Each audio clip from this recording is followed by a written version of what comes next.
Socratic Groyper axioms, or the recursive radicalism of Fuentes. I am Abe Zucca. I'm an artist in downtown Phoenix. You can check out my art at zuccagallery.com. Like and subscribe. All these videos will be published as videos and not as a live event. Let's go ahead. This is part one. The recursive radical: media mirrors, youth myth, and the pressure forges of identity. A man becomes a symbol the moment he stops being a listener. The crowd's gaze is a kiln. What enters as uncertainty exits as doctrine.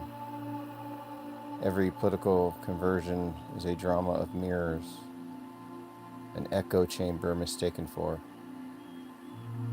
the firewall, exile, and the archonic mirror, a codex of accusation, rebellion, and technological becoming.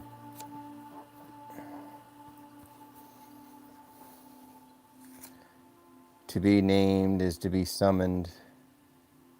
To be misnamed is to be remade. Persecution is the algorithm's baptism. The mirror does not show you what you are, it shows you what the system needs you to become. The seed of dissidence and the contradiction that magnifies it. Every ideological mutation begins in the smallest semantic fissure. The moment when a doctrine once unquestioned reveals internal contradiction, and that contradiction becomes a splinter in the mind that no amount of tribal reassurance can dull. Thus, the first heresy is not hatred, but inconsistency. When a movement proclaims itself the guardian of truth, yet forbids inquiry into its sacred pillars, the inquisitive youth experiences an epistemic vertigo. The ground of certainty dissolves, leaving him suspended between loyalty and coherence. And in that suspension, the seed of rebellion germinates. It is not the discovery of new information that radicalizes a mind, but the discovery that certain questions cannot be asked without triggering the defensive reflexes of a threatened priesthood.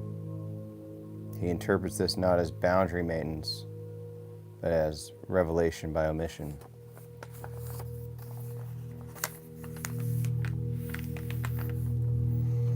The firewall of taboo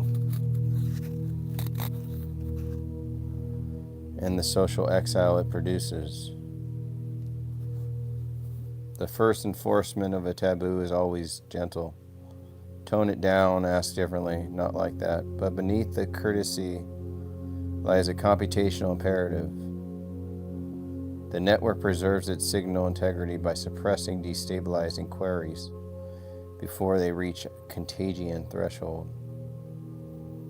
When friends abruptly withdraw, not with argument but with silence, it generates in the youth a catastrophic epistemic loneliness, a sense that the world's relational architecture has been recoded against him, and this loneliness becomes the crucible in which new identity alloys are forged.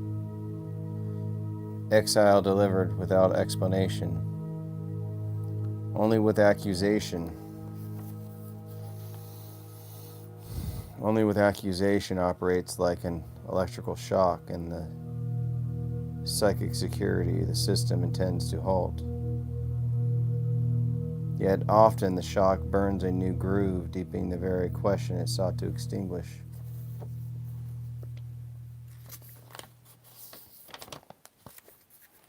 The network pressure that transforms curious minds into defensive creatures.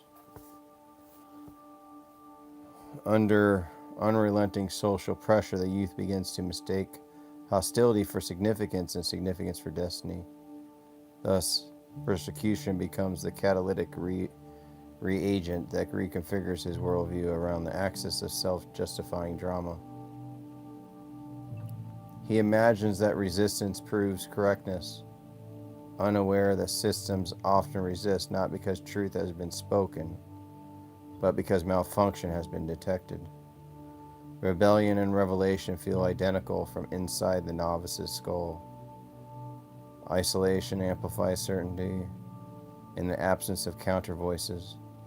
Every suspicion returns to him with double force, echoing in recursive loops until it hardens into doctrine. The network rewards the hardening with visibility. And visibility reinforces identity, creating a feedback spiral in which the youth confuses personal grievance with cosmic insight.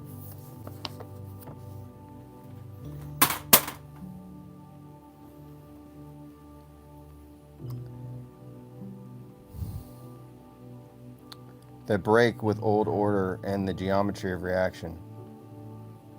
When every institutional hand withdraws at once, the novice concludes not that he has erred, but that he has glimpsed a fault line invisible to others, and thus conclusion becomes the skeleton of his new ideology.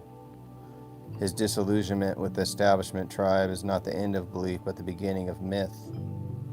Once betrayed by his own supposed side, he feels chosen to articulate a new truth that no one else is brave enough to utter. Rejection by one's tribe generates a Promethean impulse. The exiled begins to see himself as one who must steal fire back from corrupt authorities, mistaking personal disappointment for world historical mandate. In this state, all contradictions dissolve except the central one. They cast me out, therefore I must be right. This is the founding axiom of many ideological disasters. The becoming. The novice transformed into a symbol by forces beyond his control. The youth's political identity, once fluid, now crystallizes around a traumatic event. Friendship lost, job revoked, accusation issued.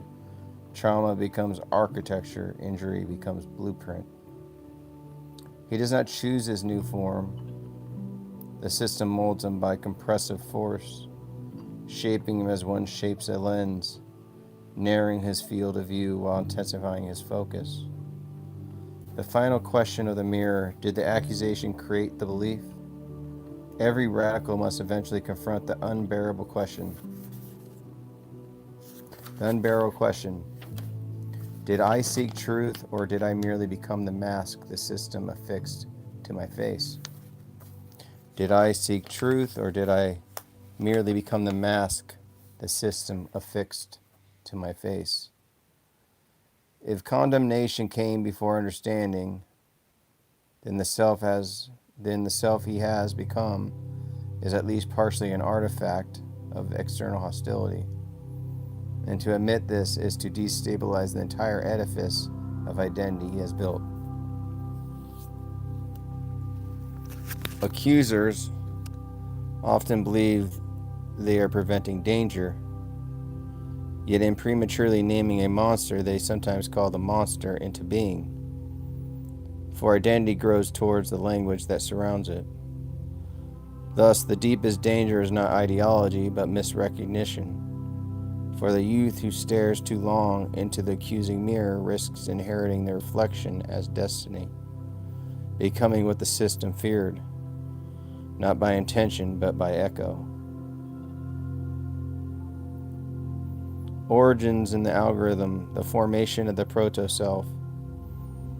Every ideological awakening begins not with belief, but with ambient narrative pressure. The adolescent or unformed political subject finds themselves suspended in a digital stream where algorithms, influencers, and the pseudo-intimacy of online teachers supply both certainty and emotional cadence. What appears as a personal discovery is often a curated sequence mistaken for autonomy. The early political self emerges first as mimicry. The subject parrots the rhetorical structure of their era. Libertarianism when libertarianism is fashionable. Nationalism when nationalism becomes mimetic. Skepticism when cynicism becomes currency. Revealing that ideological identity is often a socially distributed costume long before it is understood. The mythologizing of one's origin story functions retroactively to give coherence to a chaotic process. The subject narrates themselves as a fated being, when in truth they were simply nearby when certain digital intensities flared. Let me know if you guys have any questions about what is this reading. I kind of am thinking these readings are like MK Ultra code words. They will activate some of you, and they will not activate others. This is complex stuff. I'm looking for fellow researchers. This isn't a game. The media as initiator, anticipatory hostility, and counter formation. The first great initiator of the radicalizing youth is not doctrine, but attention. And attention arises most violently from the media sphere. Hostility from peers or institutions become interpreted as persecution, and persecution crystallizes identity with far more force than persuasion ever could. The political subject who is publicly shamed before they have fully formed beliefs often resolves the tension not by rethinking but by hardening. What was once tentative becomes absolute because the ego cannot easily admit error while under attack. Persecution accelerates dogma. In this way, the media functions as an alchemical adversary by attempting to suppress or dismiss the nascent dissenter. It inadvertently furnishes him with mythic self-importance, turning a college freshman into a protagonist of his own epic. The leader as archetype, the seduction of the invisible father. The charismatic political figure functions as a father image for the politically uninitiated, not as provider of doctrine, but as a provider of effect. The aura of invincibility becomes more compelling than any policy. The adolescent self sees in the leader a way to defeat the humiliations of youth. The aura of invincibility becomes more compelling than any policy. The adolescent self sees the leader as a way to defeat the humiliations of youth. Worship of a leader's rhetorical invulnerability replaces analytical thought. The supporter learns to initiate cadence, insult, posture, and defiance long before they understand geopolitics, history, or civic structure. It is a mimetic apprenticeship, not a philosophical one.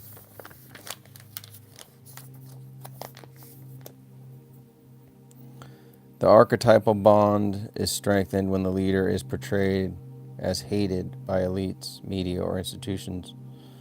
The youth who feels overlooked makes common cause with the titan who is besieged. Resentment becomes a bridge. The campus as forge. Conflict as an identity machine.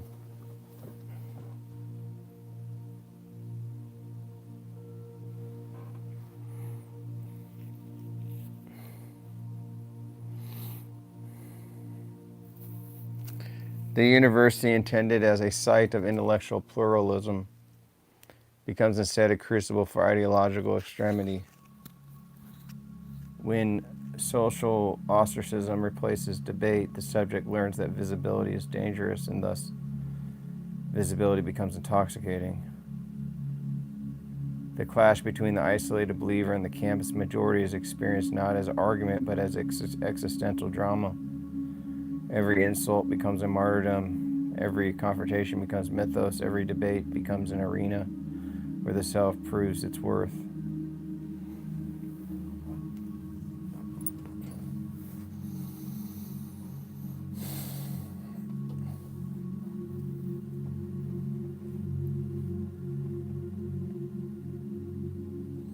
Thus, the radical youth discovers the power of narrative asymmetry. A single student versus hundreds become the founding legend of a new identity, in which victimhood and victory intertwine. Gatekeepers, taboos, and the birth of resentment. Every political environment has its sacred subject. Topics protected not by argument but by taboo. The novice who touches a taboo, even inadvertently, is initiated into the politics of forbidden speech. They learn that the most powerful ideas are those which cannot be discussed.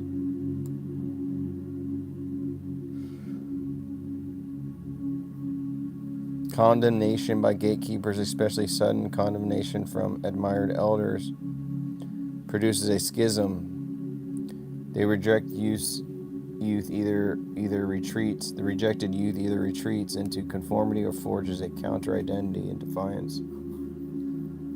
The more abrupt repudiation, the more total the revolt.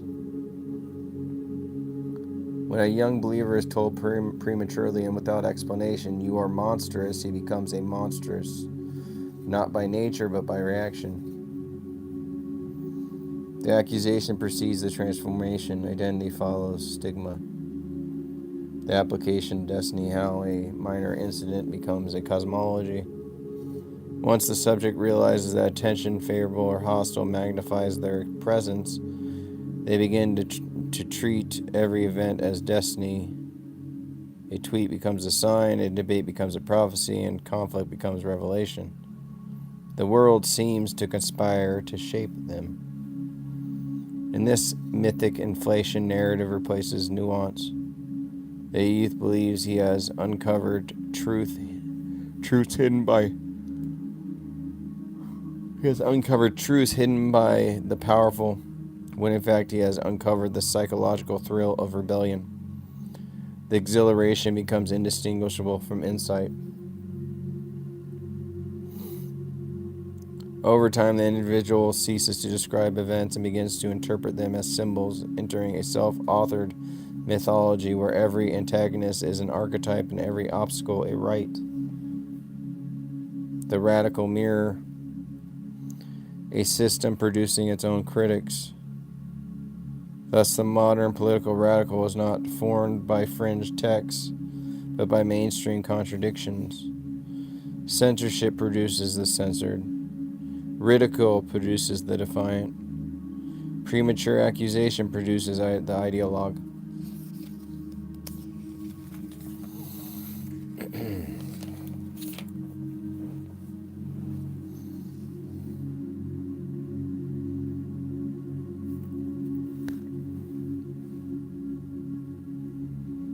In this way, the political system creates its own adversaries. Every attempt to silence a minor dissenter becomes a spark that animates a future agitator who believes himself chosen, persecuted, and irreplaceable. The radical is the system's shadow generated by its overcorrections, its moral panics, and its refusal to engage honestly with the question youth actually asks. The recursive radical, cyber-gnostic apocalypse of media, algorithm, and the technic fate. The network is not a place, but a throne. Attention is the new theophany. Every radical is a glitch that mistook itself for revelation. The origin spark, the child, and the machine. Every political awakening in the digital age begins as a misrecognition. The youth believes he has chosen content, unaware that content has already chosen him, tagging his curiosity with machine-readable longing and converting him into a node in an unseen catechism. The early algorithm appears to the youth like a comforting angel, an invisible librarian who knows his interests before he knows himself. But in truth, it is the first of the cybernetic archons, shaping not what he believes, but what he is capable of imagining. Platforms function as thrones of perception, distributing visibility with the authority once granted to gods.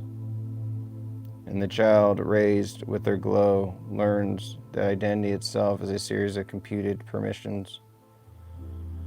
The adolescent political subject is not formed through persuasion, but through repetition. What feels like conviction is often a sediment of exposure rates. the gentle drift of a feed mistaken for revelation.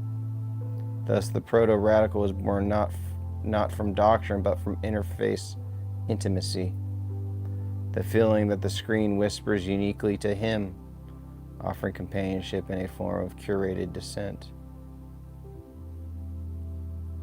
The media as adversary, the first archons awaken.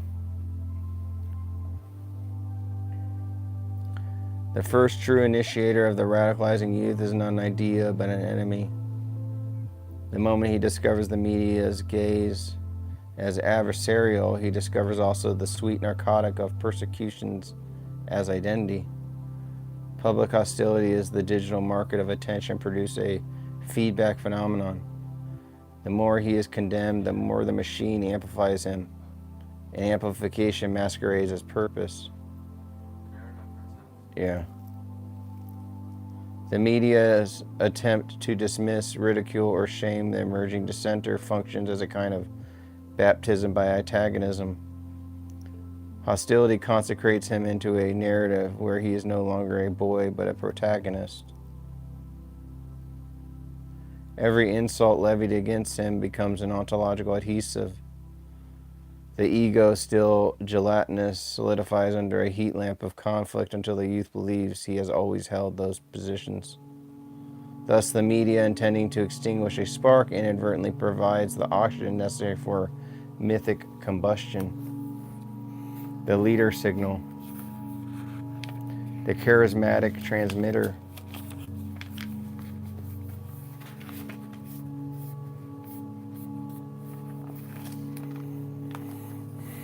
To the adolescent self, the charismatic leader appears not as a politician, but as a signal of invincibility, waveform of confidence that overrides the insecurity of youth. The leader signal becomes a prototype for the idealized self.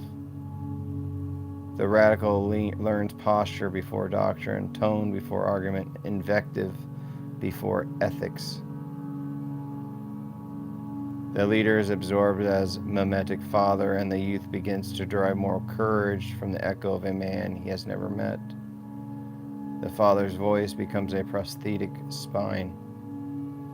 Under the influence, the subject begins to conflate rhetorical aggression with truth, assuming that power of tone is power of revelation. The charismatic figure thus becomes a beacon through which the adolescent navigates the hostile seas of media judgment, a lighthouse mistaken for destiny. The campus as crucible, the first firewall of taboo, the universality intended as a sanctuary of pluralism reveals itself to the youth as a firewall of acceptable speech, and what cannot be said becomes instantly desirable. Conflict on campus creates the first true fusion of flesh and myth. The youth learns that the body in space, accosted, harassed, applauded, becomes symbolic currency in the digital sphere. Debate morphs from epistemic inquiry into gladiatorial performances. Winning is no longer about truth, but about narrative survivability. The audience's hostility acts as an accelerant. The youth begins to feel that he belongs to a persecuted elect, a digital tribe defined by the righteousness of its wounds. He learns that every taboo he touches summons no argument but gatekeepers, and the existence of gatekeepers suggests to him the existence of forbidden knowledge. Taboo, exile, and the birth of gnosis. Every political movement has sacred prohibitions which are policed not by factual accuracy, but for structural necessity. These taboos maintain architecture of legitimacy. When the youth touches a taboo, knowingly or not, he discovers that exile is less a social punishment than a threshold ritual, marking his passage from mainstream participant to outsider knowledge. Condemnation by admired figures produces a psychic schism. The disciple interprets rejection not as correction, but as proof of concealed truth. Accusation precedes transformation. The identity The identity he is accused of becomes the identity he explores, and exploration becomes appetite. Thus, taboo performs a peculiar alchemy. By forbidding inquiry, it inflames it. By silencing the novice, it convinces him that he has glimpsed a reality too dangerous to discuss. The escalation loop. Machine crowns the protagonist. Digital ostracism creates a powerful algorithmic effect. Controversial individuals are pushed towards communities that reward externality and extremity, forming a reinforcement loop where belonging is purchased with escalation. The youth interprets platform suppression as cosmic validation. Censorship becomes indistinguishable from initiation. Identity hardens into scripted selfhood. He begins to speak in pre-designed tropes and realizing that the machine has already predicted and rewarded the shape of his own rebellion. The narrative that forms around him is mythic. The boy who survived institutional wrath becomes the man obtained to challenge the world. Attention becomes sacrament. Each surge of visibility feels like revelation. Each viral moment, life transcendence. The cosmic feedback. The radical as mirror of the machine. The radical is not an antagonist of the system, but its shadow algorithm. He emerges wherever the system tightens its controls too quickly, too defensively, too anxiously. The drama of platform and believer becomes a self-organized myth. Repression generates rebellion. Rebellion generates visibility. Visibility generates more repression. The youth becomes convinced that he has discovered truths hidden by the elites, when in fact he has discovered the intoxicating aesthetics of forbidden knowledge. What he calls awakening is often the pleasure of narrative coherence. The feeling that life now possesses plot, stakes, antagonisms, and destiny. He becomes an an apocalyptic messenger, though not of truth, rather, but of a machine's unintended consequence. Viral apotheosis. Viral attention reorganizes the psyche into a beacon seeking recurrence. Every share feels like cosmic endorsement. Outrage becomes the currency of belonging. Followers become a surrogate congregation. The algorithm becomes a priesthood interpreting his worth. Enemy clips become inadvertent scripture. The youth mistakes a surveillance for significance. Metrics replace mentors. Velocity replaces deliberation. Visibility replaces truth. Narratives. The political landscape is governed not by states but by informational beings. The archives manifest and influence pundits, gatekeepers. Their battle create weather systems in the mind. The youth becomes a turbulence made flesh. Every denunciation strengthens his myth body. The archons sense threat not in ideas but in unpredictability. The unpredictable becomes the heretic. The heretic becomes the algorithm's curiosity. Curiosity becomes amplification. Amplification becomes destiny. That is the end of part one of the recursive radicalism of Nick Fuentes, or Socratic Groyper. You can check out my art at zuccagallery.com. Google the name Abe Zucca. Check out anything on my social media. This is just part one. There'll be many more parts after this one. I'll see you guys later.